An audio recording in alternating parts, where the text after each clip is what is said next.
Good day, Lévus. The Monk by Matthew Léwis. This is a novel, so let us go towards the story of this novel. So it happens that a crowd gathered at the Capuchin church in Madrid to hear the famed monk Ambrosio speak.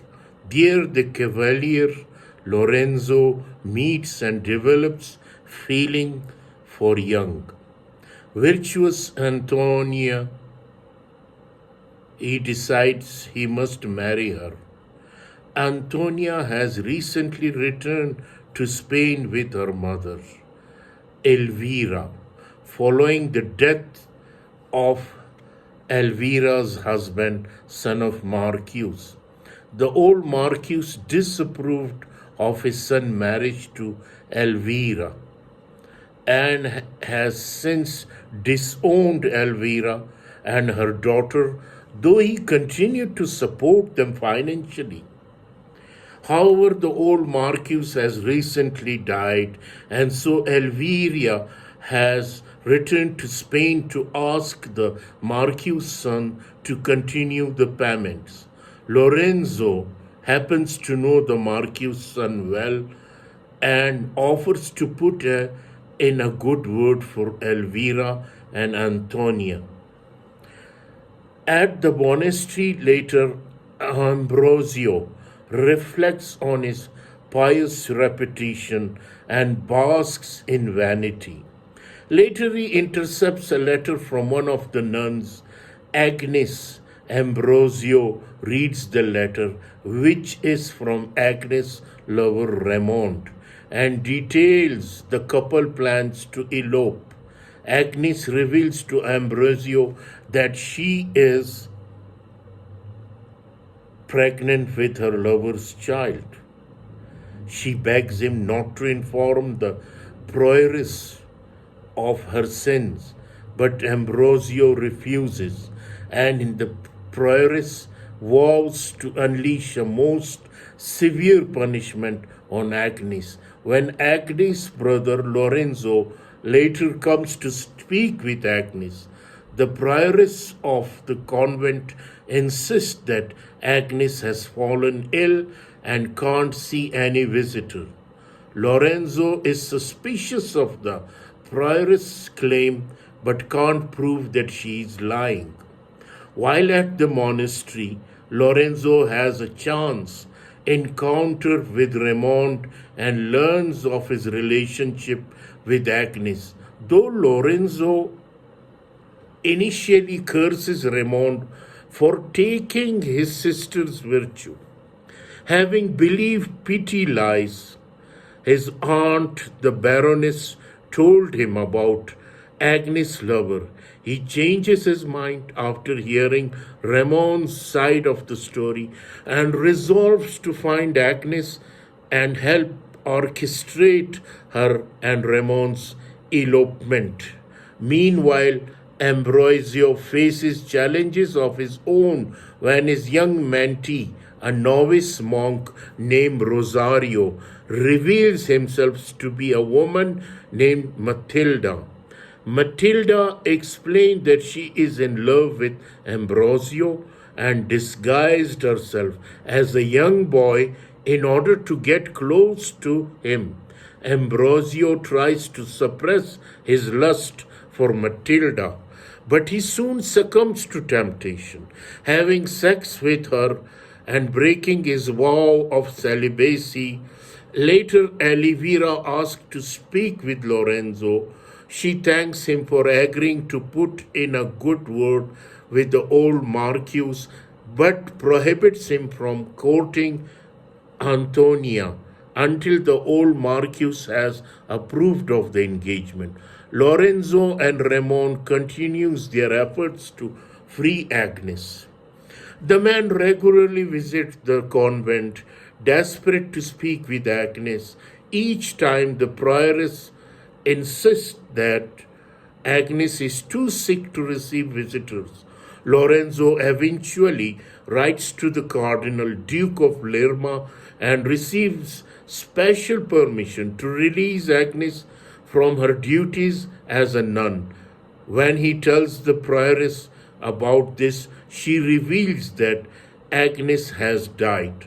Raymond, overcome with grief, falls ill. Lorenzo, meanwhile, is convinced that Prioress is lying. Meanwhile, Ambrosio struggles with conflicted feeling over his recently broken vows. He feels considerable guilt and shame over his sexual encounter with Matilda, but he finds that his sin has unleashed inner desire he is no longer able to suppress. This is especially true after he meets Antonia, who has come to the monastery to ask Ambrosio to pray for Elvira. Since Elvira has fallen gravely ill, with Matilda's help, Ambrosio schemes to bring about Antonia's ruin. Despite his vow never to leave the confines of the monastery, Ambrosio wraps his head in his cowl to disguise himself and heads to Elvira's apartment, though he does so under the guise of praying for Elvira. His ulterior motive is to seduce Antonia. After his initial visit, Ambrosia returns to Elvira's apartment daily, making discreet passes at Antonia. Though Antonia is too innocent to understand Ambrosia's intentions, Elvira catches on and prohibits Ambrosia from visiting again. Determined to do whatever it takes to have Antonia, Ambrosia accepts Matilda's offer to use sorcery. Matilda takes Ambrosia into the monastery crypt and calls upon the devil to help them. She manifests a branch of enchanted myrtle, explaining that it will put Antonia into a deep sleep, allowing Ambrosio to have sex with her. When Antonia awakes in the morning, she'll know she has violated what won't know who is responsible, allowing Ambrosia to act on his lust while preserving his devout reputation. Later that night, Ambrosio sneaks into Elvira's apartment with the enchanted myrtle, which puts Antonia under a spell, just as Matilda told him it would, but Elvira walks in on Ambrosio's before he has raped Antonia. In a panic, he suffocates Elvira to death after she threatens to tell everyone about his sin. He managed to leave the apartment and return to the monastery undetected. Lorenzo continues to investigate Agnes' strange disappearance with the help of Ramon's loyal page, Theodore. Eventually, an elderly nun named Mother Saint Ursula discreetly passes them a note detailing the prioress' supposed murder of Agnes.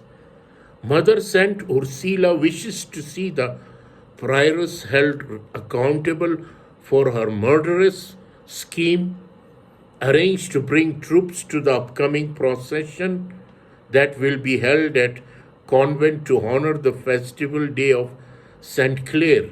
Antonia, meanwhile, is overcome with grief following her mother's death, which everyone has assumed was the result of natural causes. Ambrosio continues his quest to have Antonia and begins to visit the grieving girl. Unaware of Ambrosia's crime, Antonia gratefully accepts his comfort. With Matilda's help. Ambrosio slips Antonia something that temporarily mimics the effect of death, allowing him to have Antonia's apparent corpse buried in the convent's crypt. Meanwhile, Lorenzo arrives at the procession for St. Clare with troops as Mother Saint Ursula instructed him to do. Mother Saint Ursula announced the prioress' crime to the gathered crowd, who respond with outrage, murdering the prioress before descending on the convent in the retaliation. Meanwhile, Ambrosio has taken advantage of the days of festivities to sneak into the crypt in anticipation of Antonia's awakening. Antonia emerged from her artificial death. She is at first relieved to be Ambrosio's company. Assuming he will help her, her hope soon fades when Ambrosio reveals his true intention to keep her prisoner in the crypt so that he can use her however he pleases. Ambrosio proceeds to rape Antonia. When she attempts to escape, he stabs her. Lorenzo and his troops have also found their way into the crypt. They stumbled upon Ambrosios and Antonia before Ambrosios can flee. One of the Lorenzo's men takes Ambrosia's prisoner, and Lorenzo is able to briefly hold his beloved in his arm before she dies. Lorenzo also finds Agnes imprisoned deep within the crypt, holding the decaying remains of her baby in her arms. Though traumatized and malnourished, she managed to make a full recovery. She and Raymond are reunited and eventually marry. Lorenzo develops feeling for Virginia, the young nun who nurses Agnes back to help, and they later marry. Ambrosio and Matilda are brought before the Inquisition for their various sins. After Ambrosio is found guilty, Matilda convinces him to sell his soul to the devil in order to avoid being burned at stake. Ambrosio does so, and it's then that he comes face to face with Lucifer, who conveys to him a series of unsettling truths. Matilda was a demon Lucifer sent to tempt Ambrosio. Also, Ambrosio is the son of Elvira and the brother of Antonia, meaning that in addition to being guilty to the sins of sorcery and murder, Ambrosio has also committed incest, the crime of incest, and raped his own sister.